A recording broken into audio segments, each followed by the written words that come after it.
In the heart of Indonesia, Kamu tahu apa yang terjadi? unraveling the truth behind the most chilling crimes, this is where the verdict is delivered. Pada malam tanggal 28 April 1984, seorang gadis berusia 18 tahun diseret ke dalam sebuah ruang rahasia di bawah rumahnya. Di sana, selama 24 tahun, ia tidak pernah sekalipun bisa melihat dunia luar. Tak ada yang tahu bahwa orang yang mengurungnya adalah ayahnya sendiri. Inilah kisah nyata mengerikan yang terjadi di sebuah desa kecil di pedalaman Jawa, Indonesia. Tahun 1984, di sebuah desa bernama Sukamaju, di Jawa Tengah. Desa ini adalah sebuah perkampungan yang sunyi dengan populasi yang tak lebih dari 2.000 jiwa. Bukit-bukit hijau, sebuah masjid tua, dan para penduduk yang saling mengenal wajah satu sama lain menjadi pemandangan sehari-hari di desa yang damai ini. Namun, di balik kedamaian itu, sebuah peristiwa yang tak terbayangkan akan segera terjadi. Budi Santoso adalah orang yang cukup dikenal di desa. Pria berusia 42 tahun itu bekerja sebagai seorang teknisi listrik untuk menafkahi keluarganya. Di mata para tetangga, ia adalah kepala keluarga yang rajin dan bertanggung jawab. Ia memiliki seorang istri bernama Ratna dan 7 orang anak. Putri ketiganya adalah Sari, seorang gadis berusia 18 tahun. Sari adalah seorang gadis remaja biasa. Dengan rambut coklat panjang dan senyum yang pemalu, ia sedang mengikuti pelatihan untuk menjadi pramusaji di sebuah penginapan lokal. Ia suka bergaul dengan teman-temannya, dan terkadang pulang larut malam, seperti layaknya remaja pada masa itu. Namun, Budi berbeda. Ia sangat membenci saat putrinya keluar rumah, terutama jika Sari bergaul dengan teman-temannya atau berbicara dengan anak laki-laki. Ia seringkali memarahi Sari dengan suara keras, dan tak jarang tangannya ikut melayang. "Kamu ini aib keluarga, keluyuran kemana saja setiap malam." Suara Budi menggema di seluruh rumah. Anggota keluarga yang lain hanya bisa menunduk dan menahan napas. Tak ada seorang pun yang berani melawannya. Pada musim itu, konflik di antara mereka semakin memanas. Sari ingin bebas dari kendali ayahnya. Ia menjadi lebih sering menginap di rumah temannya, dan ketika pulang, ia hampir tidak pernah berbicara dengan sang ayah. Budi sangat murka melihat tingkah laku putrinya. Lalu, tibalah malam tanggal 28 April 1984. Sekitar pukul 9 malam, Sari baru saja pulang dari acara kumpul-kumpul bersama temannya dan membuka pintu depan. Di ruang tengah, Budi duduk sendirian. Televisi dimatikan, dan ruangan itu terasa sunyi secara aneh. "Sari, kemari," kata ayahnya dengan suara yang tak seperti biasanya, terdengar tenang. Sari meletakkan tasnya dan mendekati sang ayah. "Ada beberapa barang di ruang bawah. Kamu harus bantu ayah memindahkannya." Sari merasa aneh. Mengapa harus memindahkan barang di ruang bawah pada jam selarut ini? Tetapi, raut wajah ayahnya begitu serius, sehingga ia tidak bisa menolak. "Sekarang ya?" "Iya, sekarang." Cepat.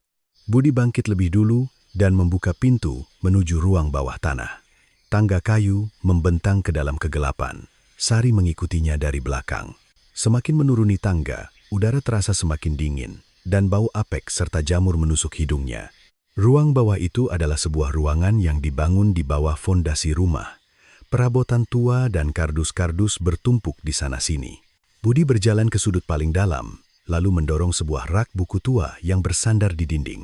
Di baliknya, terdapat sebuah pintu besi. Seketika, firasat aneh menyelimuti Sari. Ia sudah tinggal di rumah itu selama 18 tahun, tetapi ia tidak pernah tahu ada pintu seperti itu. "Itu apa ya?" Budi tidak menjawab. Ia mengeluarkan kunci dari sakunya dan membuka pintu besi itu. Dengan suara berderit, pintu terbuka, menampakkan kegelapan pekat di dalamnya. "Masuk." "Kenapa? Ada apa di sana?" "Sudah kubilang masuk." Suara Budi tiba-tiba meninggi. Ia menarik lengan Sari dengan kasar. Sari mencoba berteriak, tetapi tangan ayahnya dengan cepat membekap mulutnya. "Diam, kalau kau berteriak akan lebih menyakitkan." Sari meronta-ronta, tetapi kekuatan seorang gadis berusia 18 tahun tak sebanding dengan pria 52 tahun. Budi mendorong putrinya ke dalam ruangan gelap itu. Sari jatuh ke lantai yang dingin, dan dari belakang ia mendengar suara pintu besi dibanting hingga tertutup. Suara kunci diputar, dan langkah kaki yang semakin menjauh. Dalam kegelapan total, Sari terengah-engah. Jantungnya berdebar kencang. Ia tidak mengerti apa yang sedang terjadi. Mengapa ayahnya mengurungnya di tempat ini? Ia meraba-raba dalam gelap. Tangannya menyentuh dinding yang dingin dan lembab. Dinding beton. Ia merangkak, menjelajahi sekelilingnya. Ruangan itu tidak terlalu besar, mungkin sekitar 3 kali 4 meter. Di sudut, ia menemukan sesuatu, sebuah selimut, dan sebotol air. Hanya itu. Ayah, buka pintunya. Kumohon.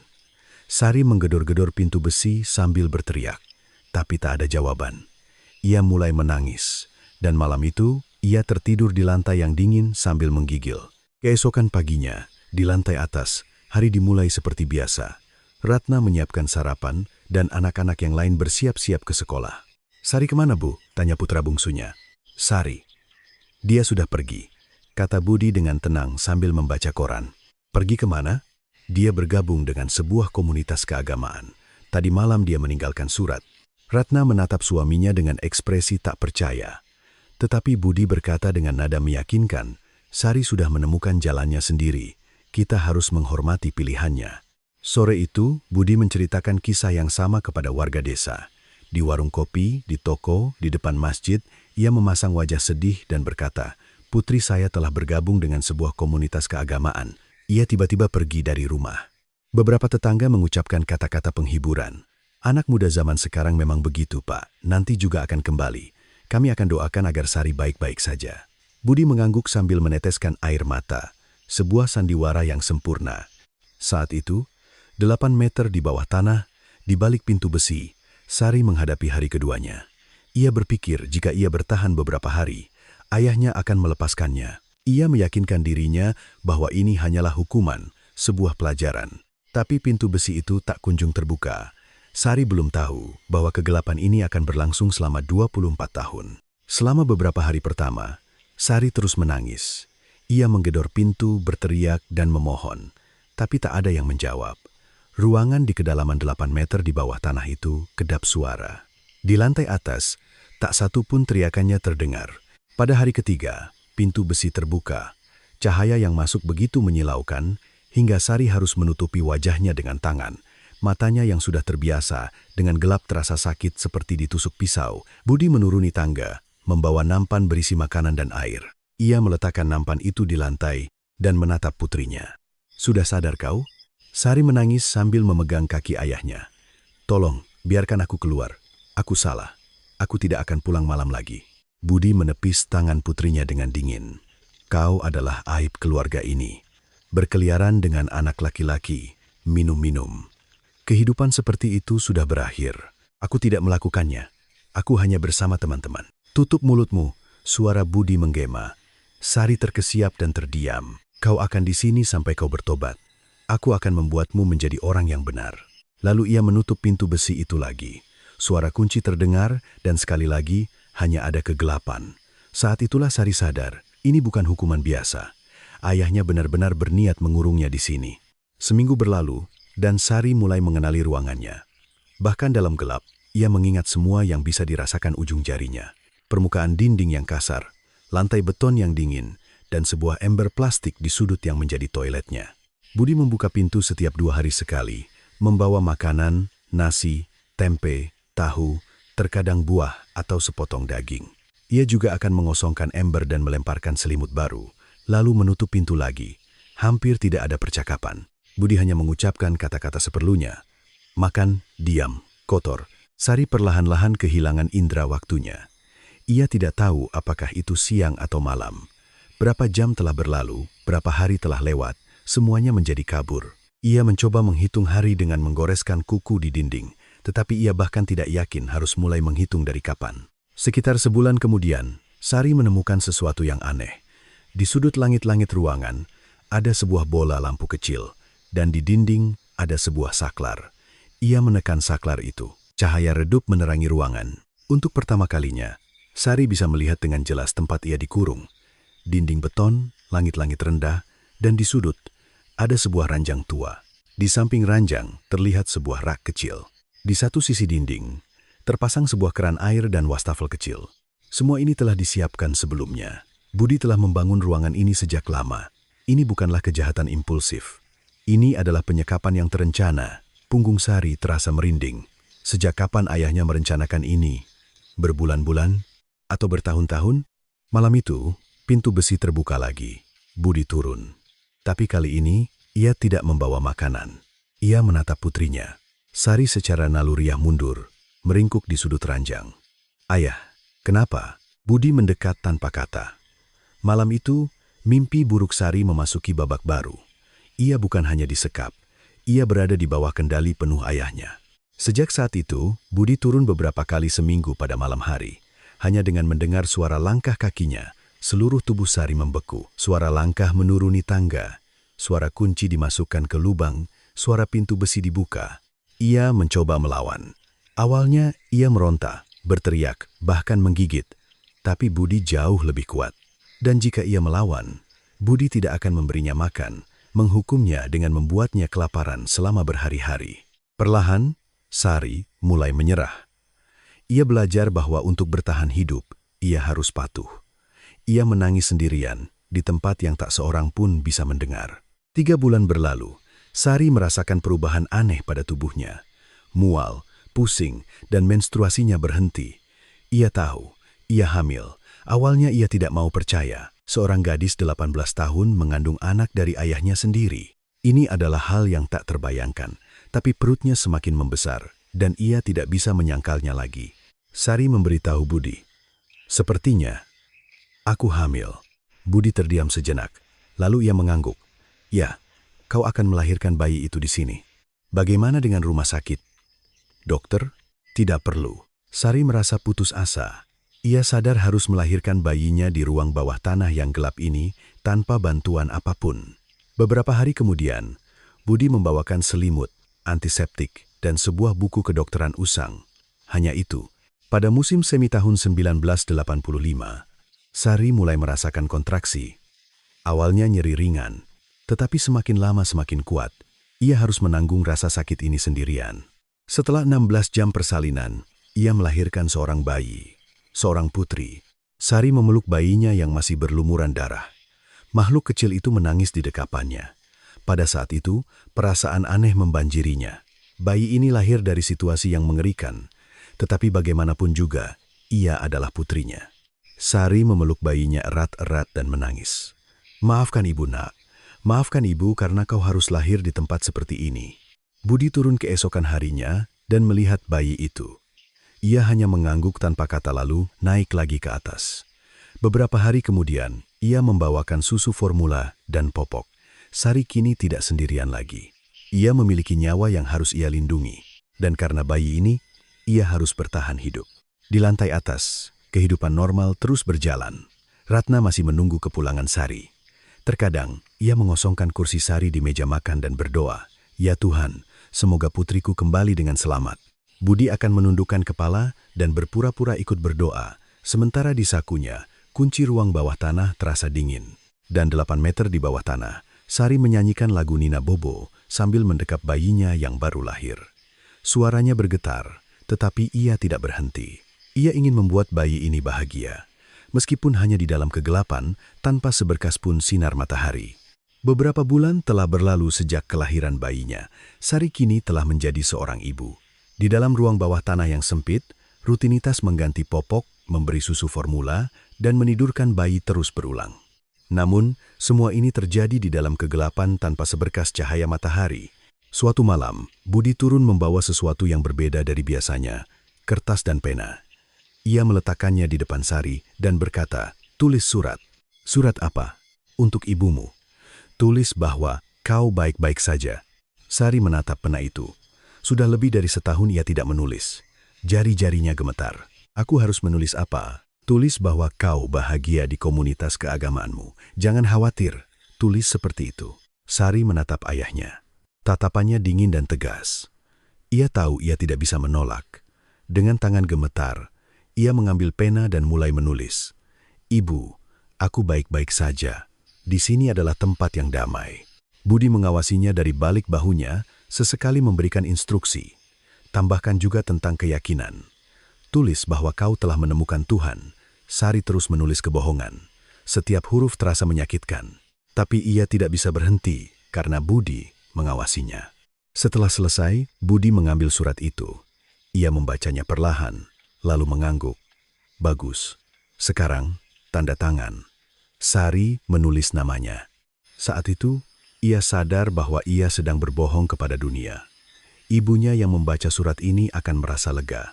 Namun kebenarannya terkunci 8 meter di bawah tanah, dalam kegelapan.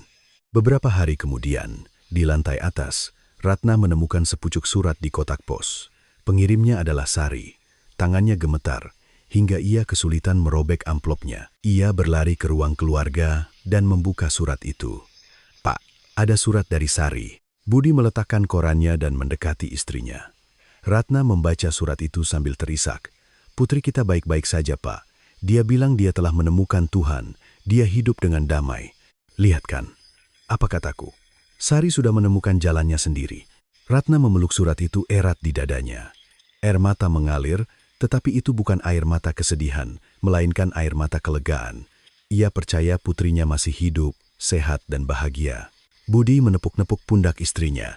Senyum bahkan tersungging di wajahnya. "Sudah, jangan khawatir lagi. Sari sudah dewasa. Dia sedang menjalani hidupnya." Berita tentang surat itu menyebar di antara warga desa. Di warung kopi, di masjid, orang-orang membicarakannya. Katanya, Sari mengirim surat dari komunitas keagamaannya. Syukurlah, orang tuanya pasti sangat khawatir. Anak muda zaman sekarang memang begitu. Suka mencari jalan hidupnya sendiri. Setiap kali mendengar percakapan seperti itu, Budi akan mengangguk dan terus bersandiwara, bahkan terkadang meneteskan air mata. "Saya memang merindukan putri saya, tapi saya bersyukur dia bahagia." Itu adalah kebohongan yang sempurna, dan semua orang mempercayainya. Setelah itu, surat-surat terus berdatangan. 3 atau 4 kali setahun, Budi memaksa Sari untuk menulis surat. Pada hari ulang tahun, saat lebaran, pada hari ibu. Setiap kali, Sari harus menulis kebohongan. "Aku sehat. Orang-orang di sini sangat baik. Ibu jangan khawatir." Namun, kenyataannya berbeda. Sari menjadi pucat dan berat badannya turun.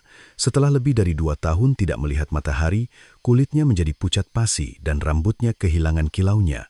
Usianya baru 20 tahun. Tetapi ia sudah terlihat tua. Dan kehamilan lain dimulai. Budi masih turun setiap malam. Sari bahkan tidak punya kekuatan untuk melawan. Ia hanya menutup mata dan menunggu semuanya berakhir. Pada akhir tahun 1986, Sari melahirkan anak keduanya. Kali ini seorang laki-laki. Persalinan terasa lebih menyakitkan. Tanpa dokter, tanpa obat, tanpa ada yang membantu. Sari harus menanggung semuanya sendirian. Saat bayi itu lahir, ia sangat lelah hingga tak bisa bergerak. Tapi bayi itu menangis, dan ia harus bangkit. Putri pertamanya juga menunggu di sampingnya. Sari memeluk kedua anaknya. Ruang bawah tanah yang sempit itu kini menjadi tempat tinggal bagi 3 orang. Udara semakin pengap, ruangan semakin sempit. Tapi Sari tidak bisa menyerah. Ia harus hidup demi anak-anak ini. Di lantai atas, Ratna menerima surat lagi. Tulisan tangan Sari. "Ibu, aku masih baik-baik saja. Aku belajar banyak hal di sini. Ibu sehat kan?" Ratna tersenyum saat membaca surat itu, lega karena putrinya baik-baik saja. Tapi ia tidak tahu bahwa putrinya yang menulis surat itu berada tepat 8 meter di bawah rumahnya dan telah melahirkan 2 orang cucu untuknya. Budi duduk di sofa ruang keluarga, menonton televisi. Saat itu adalah malam Natal tahun 1986. Rumah terasa hangat, dan lampu-lampu berkelip di pohon Natal. Keluarga itu makan malam bersama sambil tertawa. Tepat di bawah mereka, di ruang bawah tanah, Sari sedang menidurkan kedua anaknya. Tidak ada lagu Natal, tidak ada pohon, tidak ada hadiah, hanya kegelapan dan keheningan. Sari berbisik kepada anak-anaknya, "Suatu hari nanti, kita juga akan bisa naik ke atas. Suatu hari nanti." Tapi ia sendiri tahu, ia tidak yakin apakah hari itu akan datang atau apakah itu benar-benar mungkin. Surat-surat itu terus menipu dunia, dan keberadaannya semakin terkubur dalam kegelapan yang lebih dalam. Tahun-tahun berlalu. 1 tahun, 2 tahun, 5 tahun. Di ruang bawah tanah, waktu tidak ada artinya. Bagi Sari, waktu hanya diukur oleh pertumbuhan anak-anaknya. Saat putri pertamanya mulai berjalan, saat putra keduanya belajar berbicara, itulah kalendernya. Pada tahun 1988, Sari melahirkan anak ketiganya, seorang laki-laki lagi. Persalinan kini menjadi sesuatu yang biasa, tetapi rasa sakitnya tetap sama. Ia menggigit bibirnya untuk menahan teriakan, takut anak-anaknya akan ketakutan. Ruang bawah tanah itu kini menjadi tempat bagi 4 orang. Sempit, terlalu sempit. Anak-anak tidak punya ruang untuk berlari. Mereka tumbuh dengan saling berdesakan di atas ranjang atau duduk di lantai. Sari mengajari anak-anaknya membaca dan menulis dengan buku-buku bekas yang dibawakan Budi. Anak-anak itu belum pernah melihat dunia di luar jendela, tetapi mereka membayangkannya melalui buku. "Ibu, apakah langit benar-benar biru?" tanya putri pertamanya, yang kini berusia 5 tahun. "Iya, sayang. Biru yang sangat indah. Aku ingin melihatnya." Sari memeluk putrinya erat. Ia tidak bisa menjawab. Ia tidak tahu kapan ia bisa menunjukkan langit padanya. Pada tahun 1989, suatu hari Budi datang dengan usulan aneh. Ia menggendong anak ketiga Sari dan berkata, "Anak ini akan kubawa ke atas." "Apa?" "Akan kurawat di lantai atas. Aku akan bilang pada ibumu kalau ini anak adopsi." Sari tidak percaya. Ayahnya akan mengadopsi cucunya sendiri yang juga merupakan putranya. "Tidak, jangan bawa anakku." Tetapi Budi sudah menggendong bayi itu menaiki tangga. Pintu besi tertutup, dan Sari jatuh terduduk di lantai sambil menangis. Anak pertama dan keduanya ikut menangis di samping ibu mereka. Di lantai atas, Ratna terkejut melihat bayi yang tiba-tiba muncul. "Pak, ini anak siapa?" "Anak kerabat yang dititipkan. Ada urusan, jadi kita harus merawatnya sebentar." "Tapi kenapa tiba-tiba?" "Sudahlah. Bukankah bagus rumah kita jadi lebih ramai?" Ratna menggendong bayi itu. Makhluk kecil yang rapuh. Ia sama sekali tidak tahu bahwa bayi ini adalah anak Sari yang lahir di ruang bawah tanah. Di bawah, Sari menatap tempat yang kosong, tempat di mana anaknya tadi berada. Ia mendengar suara tangisan bayi dari lantai atas, samar-samar terdengar dari balik langit-langit. Hatinya terasa hancur. Tapi ini bukan akhir.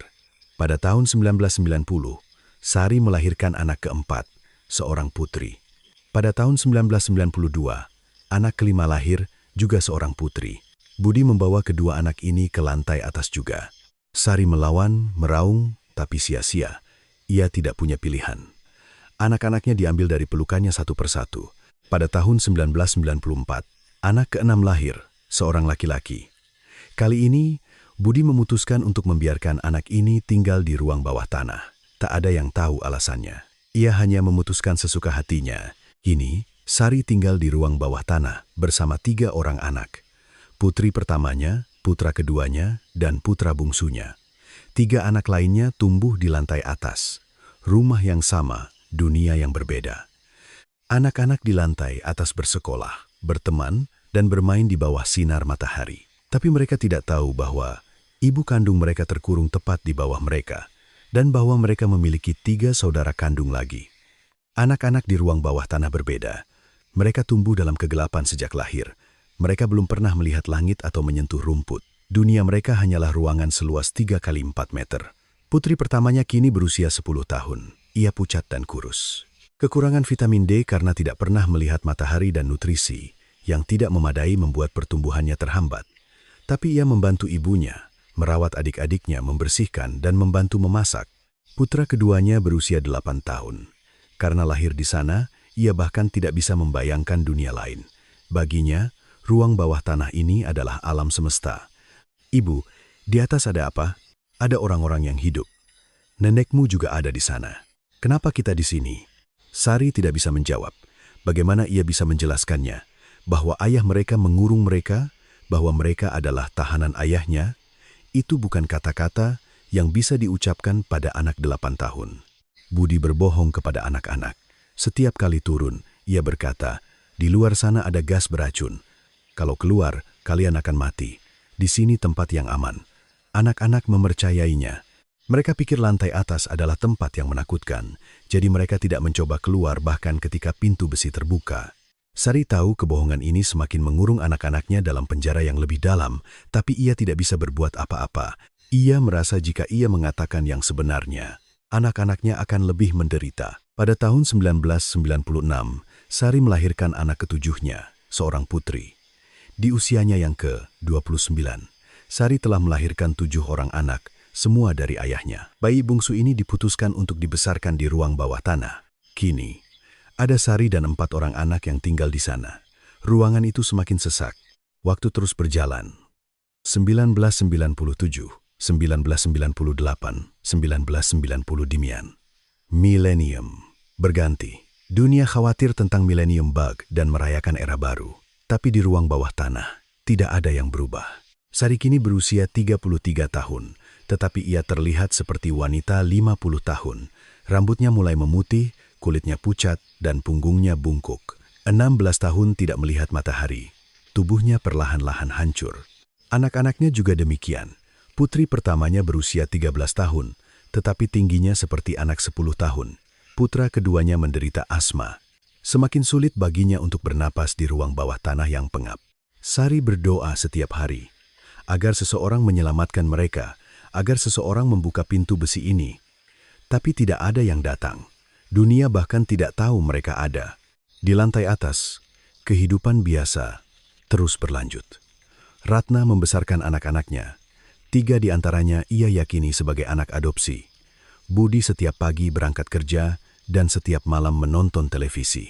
Dan ketika malam tiba, ia akan mengeluarkan kunci dari sakunya dan turun ke ruang bawah tanah. Itu adalah tahun-tahun keheningan. Jeritan dan permintaan tolong tidak pernah sampai ke dunia luar, hanya waktu yang terus berlalu. Rumah yang sama, saudara kandung dengan darah yang sama. Tapi mereka tidak mengetahui keberadaan satu sama lain. 3 anak yang tumbuh di lantai atas dan 4 anak yang tumbuh di ruang bawah tanah hidup di dunia yang sama sekali berbeda, hanya dipisahkan oleh satu langit-langit. 3 anak di lantai atas, sepulang sekolah, mengerjakan PR di ruang keluarga. Televisi menayangkan kartun, dan dari dapur tercium aroma makan malam yang disiapkan nenek mereka. Bagi mereka, itu adalah kehidupan sehari-hari yang normal. Putra ketiga, pada tahun 2000, berusia 11 tahun. Ia suka sepak bola dan sering bergaul dengan teman-temannya. Nilai sekolahnya pun bagus. Putri keempat dan kelima masing-masing berusia 8 dan 5 tahun. Mereka tertawa, berceloteh, dan berlarian. Ratna meyakini ketiga anak ini sebagai anak kerabat, seperti yang dikatakan Budi. Ia merawat mereka dengan penuh kasih sayang, menyekolahkan mereka, membelikan baju, dan mengadakan pesta ulang tahun. Namun, tepat di bawahnya, 8 meter di dalam tanah, kehidupan yang sama sekali berbeda sedang berlangsung. Putri pertamanya kini berusia 16 tahun, tapi ia belum pernah bersekolah, tidak punya teman. Orang yang ia kenal hanyalah ibu, adik-adiknya, dan ayahnya yang sesekali turun. Kulitnya pucat, hampir transparan hingga pembuluh darahnya terlihat. Rambutnya tipis dan kusam. Tingginya hanya seperti anak 12 tahun, hasil dari 16 tahun tanpa sinar matahari. Putra keduanya berusia 14 tahun. Sejak lahir ia berada di ruang bawah tanah, jadi ia tidak tahu apa itu langit atau angin. Ia hanya membayangkan hal-hal yang ia lihat di buku. "Ibu, apa pohon benar-benar seperti ini?" Tanyanya sambil menunjuk gambar di ensiklopedia usang. "Iya nak, sangat besar dan indah. Aku ingin menyentuhnya." Sari memeluk putranya, tapi ia tidak bisa menjawab kapan ia bisa menyentuh pohon. Putra keenam berusia 6 tahun dan putri bungsu 4 tahun. Kedua anak ini belum pernah sekalipun keluar dari balik pintu besi sejak lahir. Ruangan sempit ini adalah alam semesta mereka. Budi terus berbohong kepada anak-anak di ruang bawah tanah. Setiap kali masuk, ia berkata, "Di luar ada gas beracun. Kalau keluar, kalian akan mati." "Benarkah, kakek?" tanya putri bungsunya. Ia memanggil Budi kakek, tidak tahu bahwa ia adalah ayahnya. "Iya, benar. Jadi jangan pernah mencoba keluar." Anak-anak mengangguk. Mereka percaya. Tidak ada pilihan lain. Setiap kali melihat adegan ini, hati Sari hancur. Anak-anaknya tumbuh dalam kebohongan, tidak mengetahui kebenaran. Tapi ia tak berdaya. Ia merasa jika ia mengatakan yang sebenarnya, mereka akan lebih menderita. Suatu hari, terdengar keributan dari lantai atas, pesta ulang tahun. Ulang tahun ke-9 putri keempat. Suara tawa anak-anak, suara tiupan lilin kue, lagu selamat ulang tahun. Keempat anak di ruang bawah tanah menatap langit-langit, mendengar suara samar-samar itu. Mereka bertanya-tanya suara apa itu. "Itu suara apa, Bu?" "Pesta di lantai atas." "Pesta itu apa?" "Orang-orang berkumpul dan bersenang-senang. Kita bisa melakukannya juga?" Sari tidak bisa menjawab, ia hanya bisa memeluk anaknya. Pada saat yang sama, di lantai atas, putri keempat sedang membuka hadiah. Boneka baru, baju cantik, set pensil warna. Ia tertawa gembira. Neneknya, Ratna, tersenyum bahagia melihat cucunya. Ia tidak tahu bahwa tepat di bawahnya, ada 3 cucu perempuan lagi. Dan anak-anak itu jangankan pesta ulang tahun, bahkan tidak pernah melihat sinar matahari. Pada tahun 2002, putra ketiga di lantai atas masuk SMP. Ia mengenakan seragam baru dan pergi ke sekolah dengan gembira. Bertemu teman-teman, menyapa guru, dan bergabung dengan klub sepak bola.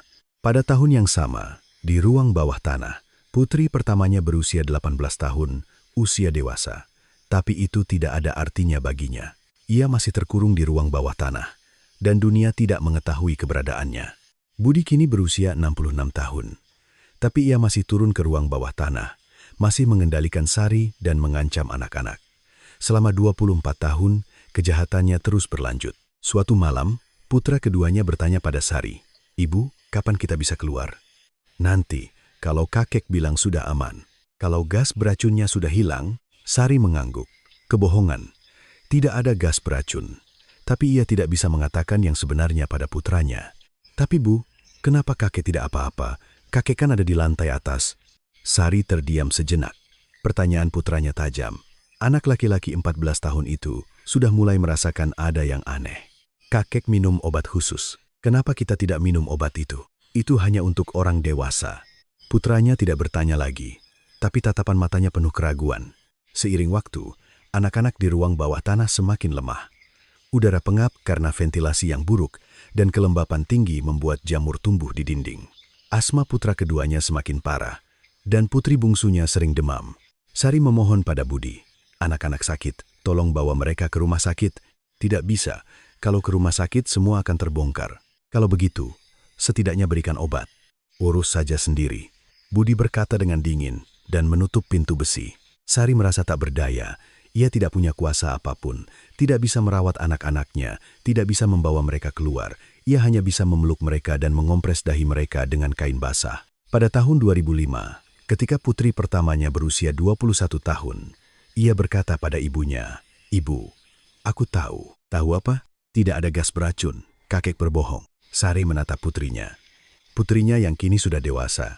Putri yang tumbuh di ruang bawah tanah selama 21 tahun. "Sejak kapan kau tahu?" "Sudah lama. Tapi aku tidak bilang karena kasihan adik-adik." Sari memeluk putrinya erat. Mereka menangis lama. Sakitnya mengetahui kebenaran, tapi tak berdaya. Lantai atas dan ruang bawah tanah.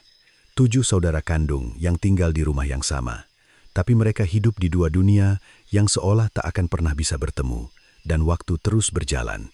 Pada musim gugur tahun 2003, putri pertama Sari, sebut saja Kurnia, mulai menunjukkan gejala aneh. Awalnya hanya sakit kepala ringan. "Tidak apa-apa, Bu," katanya sambil menahan sakit. Tapi beberapa hari kemudian, ia mulai demam. Sari meletakkan tangannya di dahi putrinya. Panas. Ia mencoba mendinginkannya dengan kain basah, tetapi tidak berhasil. Demamnya terus naik. "Bu, mataku tidak bisa melihat dengan jelas," kata Kurnia sambil mengucek matanya. Sari terkejut. Penglihatannya juga bermasalah. Seberapa buram? Semuanya kabur. Wajah ibu juga tidak terlihat jelas. Sari merasa ngeri. Ini bukan demam biasa, ada sesuatu yang serius. Tapi ia tidak bisa berbuat apa-apa. Tidak ada obat, tidak bisa ke rumah sakit. 2 hari kemudian, Kurnia bahkan tidak bisa bangun. Ia terbaring di ranjang, terengah-engah. Wajahnya pucat dan bibirnya kering kerontang. Adik-adiknya menatap kakak mereka dengan cemas. "Kakak baik-baik saja?" tanya si bungsu sambil memegang tangan kakaknya dengan tangan kecilnya. Tapi Kurnia bahkan tidak punya kekuatan untuk menjawab. Sari mengambil keputusan. Jika begini terus, putrinya bisa meninggal. Ia menggedor pintu besi. "Ayah, ayah, tolong turun. Kurnia sekarat." Setelah beberapa saat, pintu besi terbuka. Budi turun dengan wajah kesal. "Kenapa berisik sekali?" "Anakku sekarat, kita harus membawanya ke rumah sakit." Sari memohon sambil memegang kaki Budi. Selama 19 tahun disekap, ia belum pernah memohon seperti ini. Tapi sekarang berbeda. Nyawa putrinya dipertaruhkan. "Kumohon, ayah, selamatkan anak ini." "Kumohon." Budi menatap putrinya yang terbaring di ranjang. Gadis itu nyaris tak sadarkan diri, napasnya lemah. Ia ragu sejenak. Jika ia membawa anak ini ke rumah sakit, apa yang akan terjadi? Apakah para dokter akan curiga? Apakah polisi akan menyelidiki? Tapi jika anak ini mati, itu juga akan menjadi masalah. Bagaimana cara membuang mayatnya? "Baiklah, akan kubawa." Sari menatap ayahnya dengan tak percaya. Benarkah ayah akan membawanya ke rumah sakit untuk pertama kalinya dalam 19 tahun? Tapi ada syaratnya. Kau tidak boleh keluar. Aku hanya akan membawa anak ini. Iya, tidak apa-apa, asalkan anakku selamat. Budi menggendong putrinya. Meskipun berusia 19 tahun, berat badannya tak lebih dari anak 11 tahun. Ia membawa anak itu menaiki tangga. Ibu, panggil Kurnia dengan suara lemah. Sari berlari ke depan pintu besi. Tidak apa-apa, nak. Kau akan segera kembali. Ibu akan menunggumu di sini. Pintu besi tertutup. Sari terduduk di lantai. Akankah putrinya kembali atau ia akan menghilang selamanya? Di lantai atas, Budi memasukkan putrinya ke dalam mobil. Ratna terkejut dan bertanya, "Pak, anak ini siapa?" "Kerabat. Tiba-tiba sakit, harus dibawa ke rumah sakit." "Ya ampun, separah itukah? Biar saya ikut." "Tidak usah, aku bisa urus sendiri." Budi segera melajukan mobilnya. Perjalanan ke rumah sakit memakan waktu 20 menit. Di kursi belakang, putrinya terbaring hampir tak sadarkan diri. Setibanya di unit gawat darurat, dokter dan perawat bergegas datang. "Ada apa, Pak?" "Ini keponakan saya." Tiba-tiba pingsan. Dokter memeriksa gadis itu. Suhu, tekanan darah, denyut nadi. Semua angkanya tidak normal. Lalu, warna kulit, kepucatan, dan kondisi gizinya. Aneh. Orang tua anak ini di mana? "Di luar negeri. Saya yang merawatnya." "Sejak kapan sakit?" 4 hari. Dokter mengernyitkan dahi. Ada yang aneh. Kondisi anak ini tidak bisa dijelaskan hanya dengan sakit selama 4 hari. Kepucatan kulit, kelemahan otot, masalah mata. Ini terlihat seperti masalah yang sudah berlangsung jauh lebih lama. Apakah anak ini sering terpapar sinar matahari? Iya. Biasa saja. Kadar vitamin D-nya sangat rendah, Pak. Hampir 0. Budi terkejut, tapi berpura-pura tenang. "Oh begitu ya, kalau begitu tolong resepkan vitamin. Anak ini harus dirawat inap, perlu pemeriksaan lebih lanjut." Mendengar kata rawat inap, Budi menjadi tegang. Jika dirawat, ia akan mendapat lebih banyak pertanyaan. Dan anak itu, jika sadar, bisa saja mengatakan sesuatu. Apa harus dirawat inap? Kondisinya sangat berbahaya. Jika tidak segera ditangani, bisa fatal. Budi terpaksa setuju. Anak itu dipindahkan ke ruang perawatan dan mulai diinfus.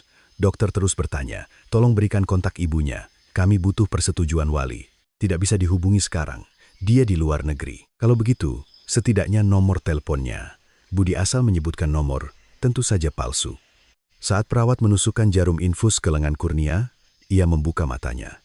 Samar-samar ia melihat sekeliling. Langit-langit putih, lampu, dan cahaya yang masuk dari jendela. Sinar matahari. Untuk pertama kalinya dalam 19 tahun. Matanya silau, ia memalingkan wajah, dan ia melihat kakeknya berdiri di sampingnya. Budi meletakkan jarinya di bibir. Diam." Kurnia mengerti. Ia tidak boleh bicara. Budi merasa lega. Anak itu sepertinya kooperatif, tapi ia tidak tahu momen ini adalah retakan pertama dalam 24 tahun penyekapan. Para dokter sudah mulai curiga. Dan retakan kecil ini akan segera meruntuhkan segalanya. Di ruang bawah tanah, Sari menunggu di depan pintu besi, menggigiti kukunya, berdoa agar putrinya kembali dengan selamat. Adik-adiknya juga menunggu di sampingnya. "Kakak akan baik-baik saja, kan?" "Iya, pasti." Tapi Sari sendiri tidak yakin. Malam semakin larut. Terdengar suara langkah kaki dari atas. Pintu besi terbuka. Budi turun. Dan di gendongannya ada putrinya. "Kakak!" Adik-adiknya berlari menyambut. Sari memeluk putrinya. Anak itu masih lemah, tapi ia bernapas. Ia hidup. Dokter memberinya obat. "Minum ini, nanti akan sembuh." Budi melempar bungkusan obat dan naik kembali. Pintu tertutup. Sari membaringkan putrinya dan memegang tangannya. "Kau baik-baik saja. Bagaimana di luar?" Kurnia menangis. "Ibu, aku melihat matahari. Rasanya sangat hangat." Mereka berdua menangis. Sari merasakan sesuatu mulai berubah. Sebuah retakan telah muncul. Sangat kecil, tapi nyata. Beberapa hari kemudian, Budi dipanggil lagi ke rumah sakit. Dokter ingin menjelaskan hasil pemeriksaan. Dengan enggan, ia pergi. Dokter yang menanganinya adalah Dr. Entu Hartono, seorang dokter berpengalaman berusia 50-an. Ia mempersilakan Budi duduk di ruangannya. "Silakan duduk, Pak." Dr. Hartono membuka map hasil pemeriksaan. Wajahnya serius. Kondisi anak ini sangat tidak biasa. "Maksud dokter, kadar vitamin D-nya hampir 0. Ini setara dengan orang yang tidak pernah terpapar matahari selama bertahun-tahun. Budi menjawab dengan tenang, anak itu memang suka di rumah saja, Dok. Tidak suka keluar. Bukan hanya itu. Perkembangan ototnya juga sangat terhambat. Usianya 19 tahun tapi seperti anak 12 tahun. Mungkin fisiknya memang lemah. Dokter Hartono melepas kacamatanya dan menatap Budi lekat-lekat. Pak Budi, tolong bicara jujur. Apa yang terjadi pada anak ini? Apa maksud Anda? Saya hanya membawanya karena sakit. Kondisi kulit, kepadatan tulang, bahkan giginya, semuanya tidak normal. Ini bukan masalah yang timbul hanya karena sering di rumah. Budi mulai kesal. Dokter ini terlalu banyak bertanya. Dok, tugas Anda kan mengobati. Kenapa jadi mengurusi urusan pribadi saya? Ini menyangkut kesehatan dan keselamatan anak. Saya punya kewajiban untuk melapor jika ada dugaan penganiayaan anak. Penganiayaan? Jangan mengada-ada. Dokter Hartono menutup mapnya. Kalau begitu, saya ingin bertemu dengan ibu anak ini. Saya perlu mendengar penjelasannya langsung. Sudah saya bilang, dia di luar negeri. Kalau begitu, hubungkan saya lewat telepon atau email. Budi terjepit.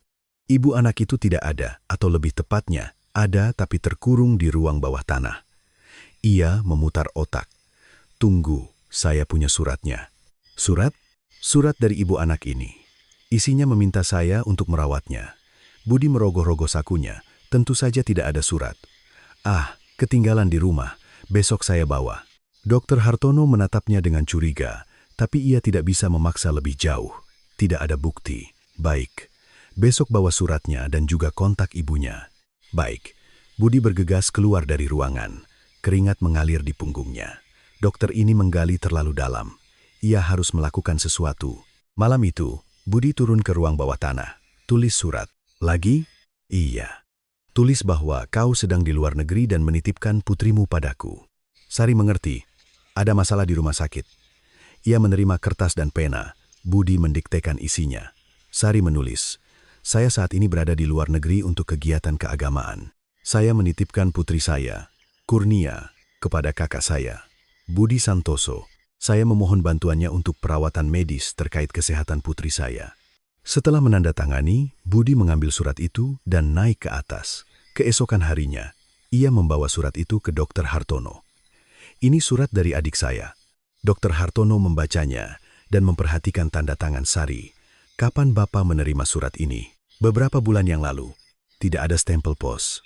Bagaimana Bapak menerimanya? Budi terkejut sejenak, lalu cepat menjawab. Saya terima lewat email, lalu saya cetak. Bisa tunjukkan email aslinya? Komputer saya rusak. Sekarang tidak bisa. Dokter Hartono menghela napas. Pria ini terus-menerus mengelak. Jelas ada yang disembunyikan. Tapi tanpa bukti kuat, ia tak bisa berbuat apa-apa. Baiklah. Untuk sementara, anak ini akan terus kami rawat. Tapi, Pak Budi, jika ada sesuatu yang salah dengan anak ini, suatu saat pasti akan terungkap. Itu adalah sebuah peringatan. Di kamar rumah sakit, Kurnia menatap keluar jendela. Sinar matahari masuk, hangat, indah, cahaya yang belum pernah ia lihat selama 19 tahun. Seorang perawat masuk. Bagaimana perasaanmu? Kurnia tidak menjawab, hanya menatap jendela. Tidak kangen orang tuamu? Kurnia menoleh. Orang tua. Ayahnya adalah orang yang mengurungnya, dan ibunya terkurung di ruang bawah tanah. Apa yang harus ia katakan? Saya tidak tahu. Perawat itu menatapnya dengan aneh, tapi tidak bertanya lebih jauh. Seminggu kemudian, Kurnia diizinkan pulang. Saat masuk ke mobil, ia menoleh ke belakang, ke arah rumah sakit. Sinar matahari, orang-orang, kebebasan. Semuanya lenyap, ia kembali ke rumah, kembali ke ruang bawah tanah. Pintu besi terbuka, dan kegelapan yang akrab menyambutnya. Kakak, adik-adiknya berlari memeluknya. Sari juga memeluk putrinya erat. Syukurlah kau kembali dengan selamat. Kurnia menangis di pelukan ibunya. Dunia yang ia lihat selama seminggu, kebebasan singkat itu, dan kini kembali ke penjara. Tapi ia tahu, dunia telah melihatnya. Dokter telah curiga. Suatu hari, mungkin sebentar lagi, pintu besi ini akan terbuka selamanya. Malam itu, Dokter Hartono duduk di kantornya, berpikir, anak Budi itu, ada yang aneh, sangat aneh. Ia membuat catatan, perlu investigasi lebih lanjut. Pertimbangkan untuk menghubungi Lembaga Perlindungan Anak. Tapi ia tidak tahu betapa besar tragedi ini, dan berapa tahun lagi waktu yang dibutuhkan hingga kebenaran terungkap. April 2008. 5 tahun telah berlalu sejak Kurnia dirawat di rumah sakit. Budi tidak pernah lagi membawa anak-anak keluar. Terlalu berbahaya, dokter curiga, pertanyaannya terlalu banyak. Kehidupan di ruang bawah tanah terus berlanjut. Sari kini berusia 42 tahun, tapi terlihat seperti wanita 60-an. 24 tahun penyekapan telah menuakannya. Kurnia berusia 24 tahun, putra keduanya 22 tahun. Tapi mereka masih belum bisa keluar. Beberapa tahun sebelumnya, Budi memasang televisi bekas di ruang bawah tanah. Anak-anak terlalu berisik, jadi ia membawanya untuk menenangkan mereka. TV itu tua dan gambarnya buruk. Tapi bagi anak-anak di sana, itu adalah satu-satunya jendela ke dunia. Mereka menonton TV setiap hari, berita, sinetron, dokumenter. Mereka melihat dunia yang hanya mereka lihat di buku. Laut, gunung, kota, orang-orang, semuanya menakjubkan. Ibu. Di sana orangnya banyak sekali. Kata si bungsu menunjuk layar berita yang menampilkan pemandangan jalan di Jakarta. Ratusan orang berjalan kaki. Iya nak, di dunia ini ada banyak sekali orang. Kita bisa ke sana? Sari tidak bisa menjawab. Putrinya kini berusia 12 tahun, tetapi seumur hidupnya belum pernah keluar dari ruangan ini. Suatu malam, berita di TV menyiarkan sesuatu yang menarik perhatian mereka. Pihak rumah sakit daerah Ambarawa sedang mencari seorang pasien yang tidak biasa. Ibu dari seorang gadis berusia 18 tahun yang dirawat 5 tahun lalu, diminta untuk menghubungi rumah sakit. Sari menatap layar lekat-lekat. Ambarawa adalah kota terdekat dari desa ini. 5 tahun yang lalu, itu adalah kasus Kurnia. Di layar muncul Dr. Hartono. Kami menilai kondisi pasien saat itu sangat tidak normal. Kami sedang mencoba menghubungi kembali keluarganya. Berita berlanjut, mengatakan bahwa rumah sakit bekerja sama dengan polisi untuk menyelidiki. Mereka sedang mencari sang ibu. Jantung Sari berdebar kencang. Dunia sedang mencarinya. 5 tahun telah berlalu, tetapi dokter itu tidak menyerah. Mereka masih curiga. Kurnia juga melihat berita itu. Ia menoleh ke ibunya. Ibu, itu rumah sakit tempatku dirawat. Iya, ibu lihat, berarti kita. Diam. Terdengar suara langkah kaki dari atas. Budi sedang turun. Sari dengan cepat mengganti saluran TV. Pintu besi terbuka. Budi masuk membawa makanan. Ia melirik TV. Jangan terlalu keras. Terdengar sampai atas. Ia meletakkan makanan dan naik kembali. Pintu tertutup. Setelah menunggu beberapa saat, Sari mengganti saluran kembali ke berita, tapi topik itu sudah selesai. Malam itu, Sari tidak bisa tidur. Pesan di berita terus terngiang di kepalanya. Ibu dari pasien diminta untuk menghubungi. Mereka mencarinya. Untuk pertama kalinya dalam 24 tahun, dunia mencurigai keberadaannya. Beberapa hari kemudian, berita lain muncul. Kali ini lebih spesifik. Pencarian putri keluarga Santoso yang hilang. Sari Santoso dilaporkan kabur pada tahun 1984. Namun berdasarkan keadaan baru-baru ini, penyelidikan ulang dianggap perlu. Di layar, muncul foto lama Sari saat berusia 18 tahun. Polisi telah membuka kembali kasusnya. Napas Sari terasa sesak. Polisi bergerak, penyelidikan ulang. Kata itu berarti harapan. Kurnia memegang tangan ibunya. Ibu, apa sekarang kita bisa keluar? Ibu tidak tahu. Tapi mungkin. Sari mengambil keputusan. Ia telah menunggu 24 tahun. Ia tidak bisa menunggu lebih lama lagi. Jika dunia mencarinya, ia juga harus mengirim sinyal ke dunia. Tapi bagaimana? Pintu besi terkunci. Berteriak pun tak ada yang dengar. Malam itu Budi turun. Wajahnya mengeras. Jangan bicara omong kosong. Rumah sakit menelepon. Polisi juga bergerak. Budi mendekati Sari. Tangannya mencengkeram lehernya. Tutup mulutmu, jangan katakan apa-apa. Semuanya sudah berakhir, ayah. Akan segera terbongkar. Budi mendorong Sari hingga jatuh. Anak-anak menjerit. Jangan pernah katakan apa-apa. Mengerti? Teriak Budi sambil naik ke atas. Sari terduduk di lantai, mengusap lehernya.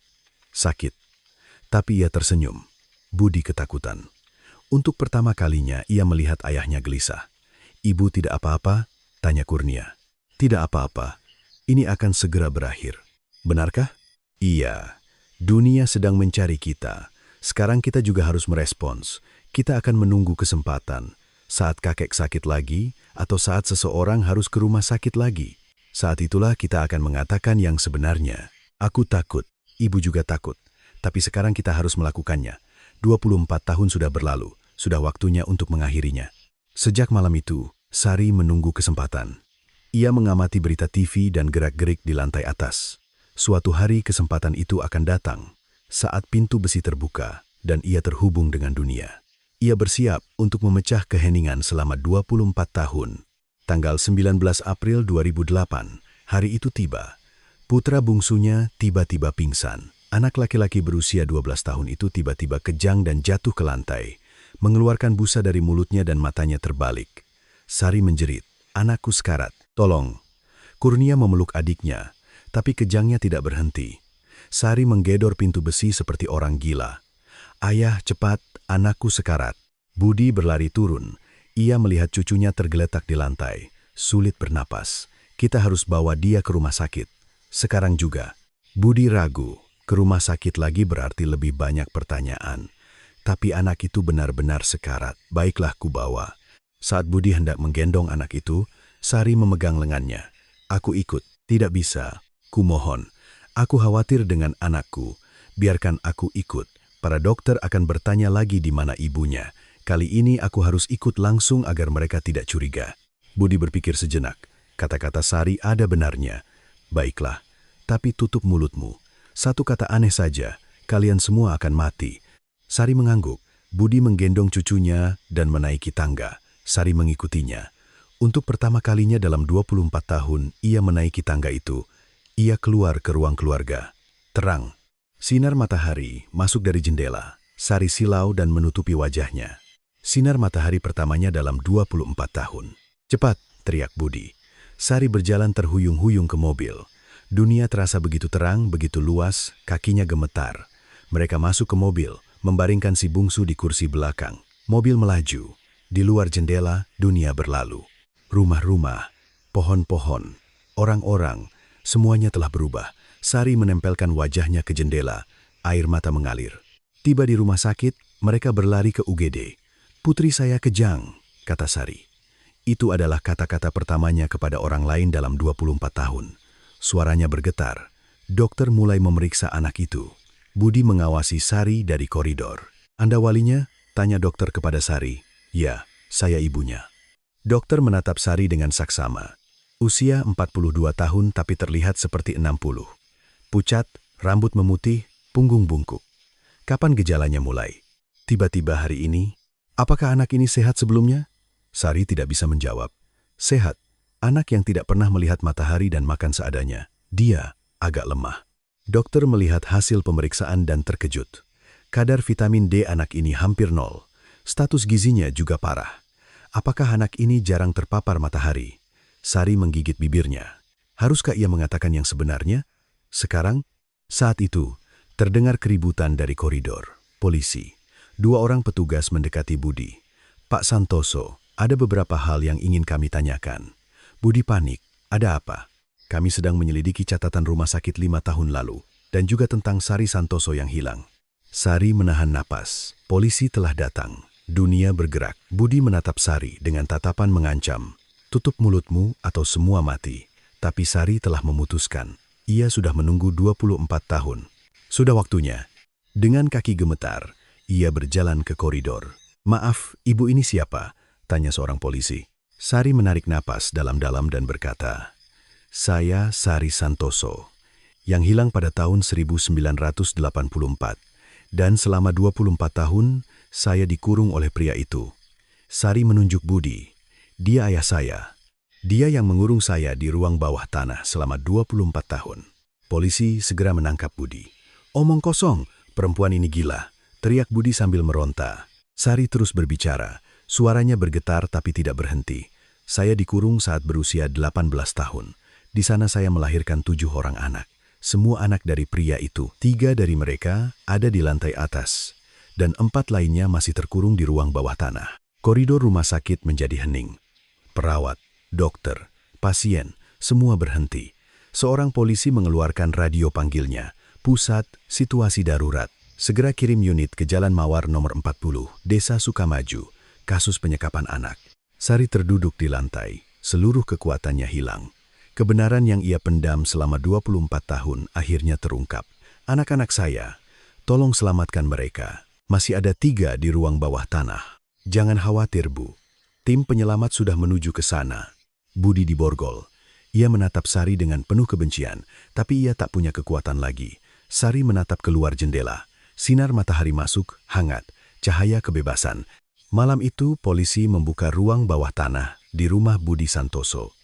Dari balik pintu besi, 3 anak keluar, Kurnia, putra keduanya, dan putra keenamnya.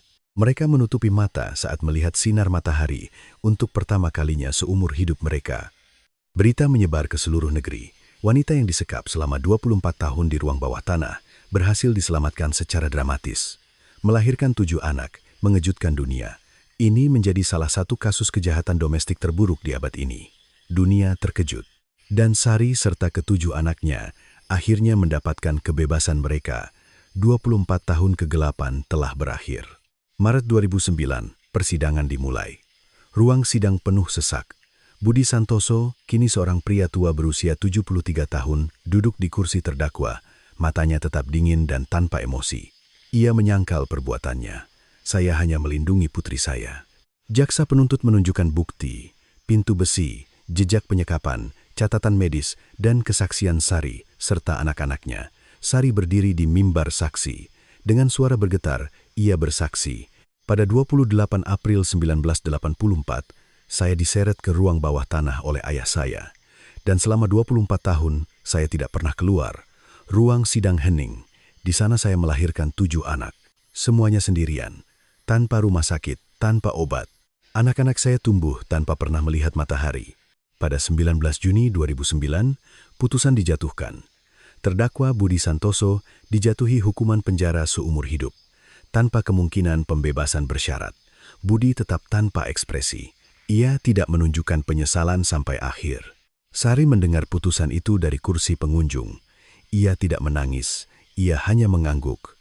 Selesai, semuanya benar-benar telah berakhir. Setelah persidangan, Sari dan ke-7 anaknya memulai hidup baru. Pemerintah memberi mereka identitas baru dan sebuah rumah di desa terpencil untuk melindungi mereka dari media. Awalnya, semuanya terasa asing. Pergi ke supermarket saja membuat Sari takut. Terlalu banyak orang, terlalu banyak suara, terlalu terang. Anak-anak juga demikian. Kurnia, yang berusia 24 tahun, tidak bisa menatap mata orang lain. Anak-anak yang tumbuh di ruang bawah tanah, takut pada langit dan tidak mau keluar rumah. Tapi perlahan, sangat perlahan, mereka beradaptasi. Sari belajar mengemudi. 6 bulan kemudian, ia mendapatkan SIM. Saat pertama kali mengemudi sendirian mengelilingi desa, ia menangis. Ia kembali merasakan arti kebebasan. Anak-anak mulai bersekolah. Guru-guru memberikan perhatian khusus. Mereka mulai punya teman, belajar tersenyum. Ke-7 saudara kandung itu akhirnya berkumpul. Awalnya canggung. Karena meski sedara, mereka tumbuh di dunia yang sama sekali berbeda. Tapi seiring waktu, mereka menjadi keluarga yang sesungguhnya. Pada musim semi 2010, Sari mulai berkebun. Ia menanam bunga di halaman rumahnya. Tulip, mawar, bunga matahari. Menyentuh tanah, menyiram tanaman, dan melihatnya tumbuh menjadi terapi baginya. "Ibu, ini bunga apa?" tanya si bungsu. "Bunga matahari, Nak." Kepalanya selalu menghadap matahari. Wah, hebat ya. Sari memeluk putrinya. Berdiri bersama di bawah sinar matahari terasa seperti keajaiban. Sari menjalani psikoterapi. Tidak mudah menyembuhkan trauma 24 tahun. Tapi ia tidak menyerah demi anak-anaknya dan demi dirinya sendiri. Pada tahun 2012, Kurnia diterima di universitas, jurusan psikologi. Ia ingin membantu orang-orang yang mengalami trauma sepertinya. Putra keduanya belajar pertukangan, putra keenamnya menyukai sepak bola, dan si bungsu belajar piano. Kadang-kadang, Sari berdiri di depan jendela, memandang keluar. Langit yang luas, pohon-pohon yang bergoyang, orang-orang yang lalu lalang. Semuanya masih terasa menakjubkan. Ia berpikir, 24 tahun hidupnya telah dirampas. Masa muda, kebebasan, kehidupan. Tapi sekarang ia memiliki sisa hidupnya, dan ia memiliki 7 orang anak. "Ibu," panggil si bungsu yang baru pulang sekolah sambil melambaikan tangan. "Hari ini aku dapat nilai 100. Sari tersenyum, menghampiri dan memeluk putrinya. "Hebat, Nak. Kamu hebat sekali." Malam tiba. Sari berbaring di tempat tidur, menatap langit-langit. Kegelapan tidak lagi menakutkan. Kini, kegelapan berarti istirahat. Besok, matahari akan terbit lagi dan hari baru akan dimulai. Ia membuka jendela. Angin sejuk masuk. Sari memejamkan mata. Aku lahir dari kegelapan, tapi sekarang aku telah mengalahkannya, bisiknya. Sekarang, aku hidup dalam cahaya. Budi menua di penjara. Ia tidak pernah menyesal. Pada tahun 2013, ia meninggal di dalam selnya. Tidak ada yang datang ke pemakamannya. Sari mendengar berita kematiannya. Tidak ada emosi yang ia rasakan. Pria itu sudah lenyap dari hidupnya. Tahun-tahun berlalu. Sari kini berusia 50.